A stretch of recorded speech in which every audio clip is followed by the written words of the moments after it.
Bonjour et bienvenue, j'espère que vous allez bien et que la famille, tout se porte à merveille. La famille, aujourd'hui, on va parler un peu de hookpoint et de valid zone.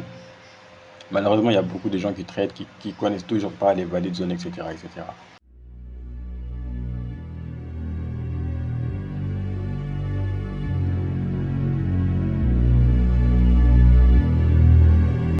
Les valid zones, en réalité, ce n'est rien d'autre que des zones où on sait, on sait, tout le monde sait que c'est là-bas où il y a de la liquidité. La liquidité, c'est le pétrole du marché.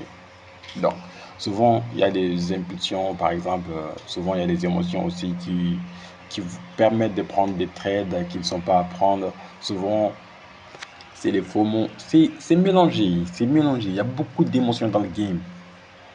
Mais je vais vous montrer les valid zones. Une fois que j'ai fini avec les valid zones, je vais vous montrer autre chose encore. Voilà. Donc, par exemple, là, c'est 4 JPY. 4 JPY, pourquoi j'ai décidé de les vendre? On va commencer du high time frame, les weekly. Les weekly, on peut voir clairement que le prix est sur une phase corrective. On ne sait pas quand est-ce que cette phase corrective là va finir. Mais on sait que là, c'était une impulsion. Le prix est parti. Après avoir créé une très belle vente, elle a créé cette valid zone là. Là, il y a de la liquidité. Ok, il y a énormément de la liquidité. Et regardez ici, entre ces deux bougies de weekly là, c'est comme le concept à H4M15. Entre ces deux bougies, il y a énormément de liquide. Par exemple, si je pars sur le daily, vous allez voir une correction assez importante. Voilà. Et si on part sur les H4, on aura peut-être une pattern. Par exemple, un peu comme ça.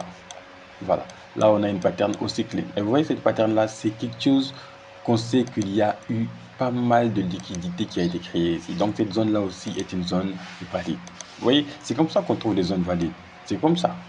Par exemple, sur l'achat, sur la vente, à chaque fois, on a des zones valides. Il suffit tout simplement de voir clairement où se trouvent les zones valides. OK? Par exemple, actuellement, 4JPY, elle vend. Est-ce qu'elle a atteint une zone valide avant de vendre? Non.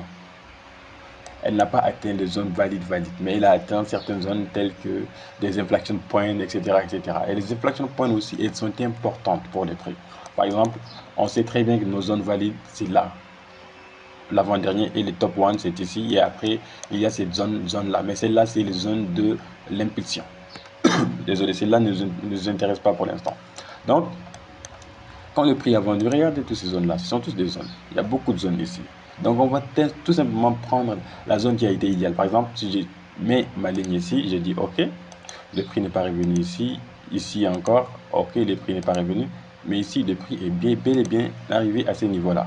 Et quand le prix est arrivé à ce niveau, il a vendu. OK? La vente n'a pas été très impulsif au début, mais après, il y a eu pas mal de choses. Il y a eu pas mal de choses. Et après, on a eu droit à ça, par exemple, on a eu cette correction-là. Après cette correction, il y a eu une valide zone qui a été créée. Ici, le prix vient prendre de la liquidité, elle liquide. Donc, je vais même faire les analyses, comme ça va vous aider à comprendre certaines choses. Ce n'est pas de la magie. Il n'y a rien de magique. Une fois que vous comprenez la stratégie, maintenant, ce qui va vous rester, c'est de vous comprendre vous-même, de travailler sur vous-même, de travailler sur vos potentiels, de travailler sur vos management, etc., etc. Par exemple, le prix a créé cette impulsion, cette correction-là, c'était la construction du volume. Après que le prix nous a construit pas mal du volume, qu'est-ce qui s'est passé? Elle a vendu. Elle décide de revenir prendre cette liquidité-là de façon vraiment importante. On appelle ça une V-shape mode. Et quand le prix est revenu pour prendre cette liquidité, qu'est-ce qu'elle nous propose? Elle nous propose une autre entrée. Et regardez, après cette entrée-là, on a quoi? On a le prix qui vient prendre cette liquidité-là encore. Comment? De façon corrective. Et si on prend nos outils à Trendline, on peut voir clairement qu'on a une sorte de correction qui est là. Voilà, avec une section du centre pas si mal. C'est une pattern complète, ok? On a une pattern assez complète pour trader. On n'a pas besoin de tout savoir, on a juste besoin de savoir ce qu'on trade. Par exemple, là, le prix nous propose cette pattern et à la fin, ici, il y a eu même une sorte de ascending channel. Par la suite, le prix décide de créer une arc au lieu de créer une continuation et de créer une arc. Cette fois-ci, il décide de vendre. Et cette vente-là, regardez très bien, cette vente-là, c'est une vente importante. Et cette vente, nous, on va trader seulement le valid zone. Les valid zones, les zones où on sait qu'il y a de la liquidité. Par exemple, si je pars sur les H1, regardez très bien. On a quoi? On a des prix qui créent une très belle impulsion. Première correction avec une section du centre. Ce genre de correction, on n'a pas besoin de... des confirmations, etc. On a tout simplement besoin que le prix vienne sur notre zone valide. Par exemple, notre zone valide, c'est ici. Cette petite mèche, je ne sais pas si vous la voyez. Elle est là, le prix vient ici, elle nous propose une réjection. Première réjection, on peut prendre. On peut même prendre des entrées sniper. Parce que cette structure-là, elle est importante. C'est une structure, c'est notre première correction. La première correction est une correction avec une probabilité aussi élevée. Ok? Donc, si on continue, on a notre deuxième correction. La troisième qui a été un peu plus large, celle-là, moi je ne l'ai pas vue directement, je l'ai vue ce matin et je suis rentré. Je ne me pose même pas de questions. Je l'ai vue, j'ai essayé de voir comment elle est, j'ai vu que c'était super, je suis rentré. Maintenant, j'attends que le prix passe cette zone-là. Cette zone, c'est une valide zone aussi. Regardez très bien, c'est une valide zone pendant que le prix acheté. Donc, si le prix vient ici, on va faire très attention parce que le prix peut ne pas continuer la vente et décide de faire quoi? Un retournement à ce niveau-là. Mais la probabilité est actuellement baissière. Donc, on peut avoir une sorte de correction après que le prix tape ici, ou encore le prix décide de créer la correction tout simplement en bas de la zone. Ok? Voilà, c'est ce que je voulais vous montrer sur le valide zone, etc.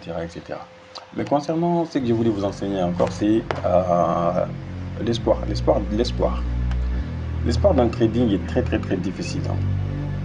Dans le trading, c'est très difficile d'avoir l'espoir parce qu'on ne sait pas quand est-ce qu'on va réussir vraiment à rentabiliser les choses. Souvent, vous avez même envie d'abandonner, envie de quitter tout. Vous ne comprenez rien à ce que vous faites. Souvent, vous vous dites si vous êtes maudit ou quoi. Souvent, c'est bizarre dans votre tête. Mais c'est comme ça. C'est pas moi, c'est pas vous. C'est pas quelqu'un d'autre. C'est le marché qui est comme ça. Toute personne a besoin de créer, de construire ses propres expériences afin de maîtriser certaines choses. Le domaine, il est comme ça. Il est vraiment comme ça. Moi, je ne vais pas vous mentir, j'ai actuellement plus de 5 ans d'expérience. Ok? Et ça va pas mal, ça commence à vraiment payer. Mais je sais ce que je vous dis, c'est très complexe. C'est très complexe. Souvent, c'est décourageant même. Souvent, vous êtes là devant les graphiques. Souvent, vous êtes toujours collé sur vos graphiques. Souvent, à chaque fois que vous sortez, quel que soit ce que vous faites, vous pensez au graphique. Et c'est normal. Ce n'est pas de votre faute, c'est le marché qui est comme ça. Si vous pensez vraiment ou que vous avez des pensées telles que je crois que je vais abandonner, me concentrer sur autre chose, sachez que vous êtes sur le bon chemin. Parce que elle est comme ça, les games. Je vais vous montrer. Je ne sais même pas qui a proposé cette expérience-là. Je ne sais pas c'était qui.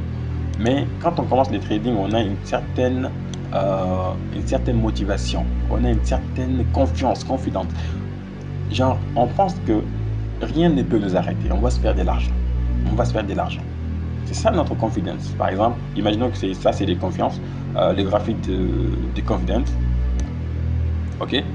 Maintenant, à un moment donné, on remarque que notre confiance diminue. Elle diminue. Elle descend.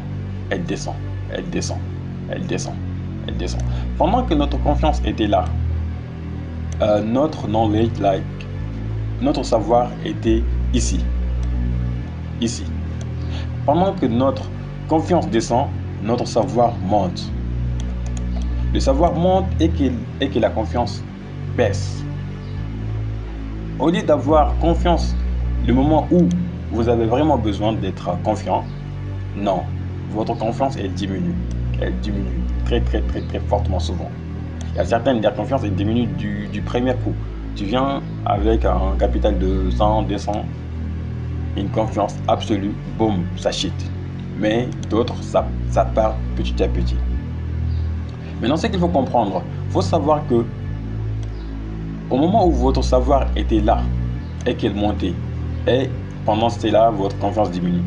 Quand votre confiance commencera à partir juste un peu, et que votre savoir est là, c'est là où tout va se déclencher, c'est là où tout va se jouer.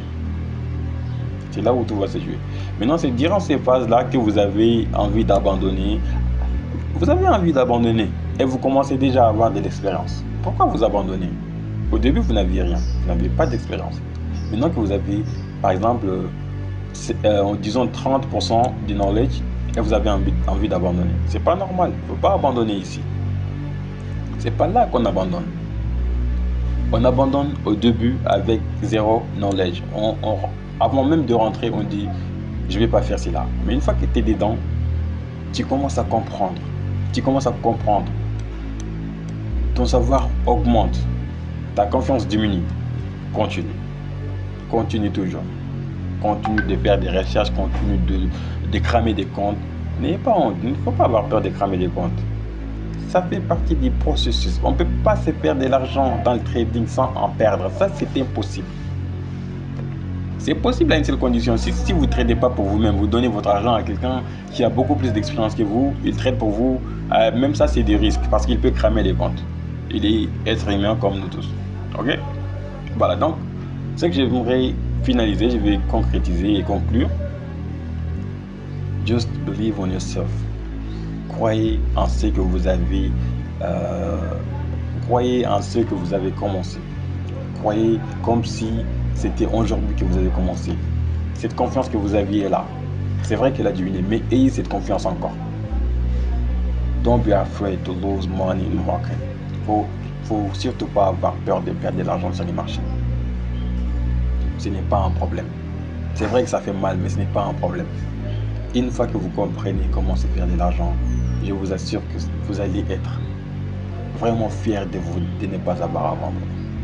Donc c'était ça, je vous souhaite une excellente week-end et portez-vous bien.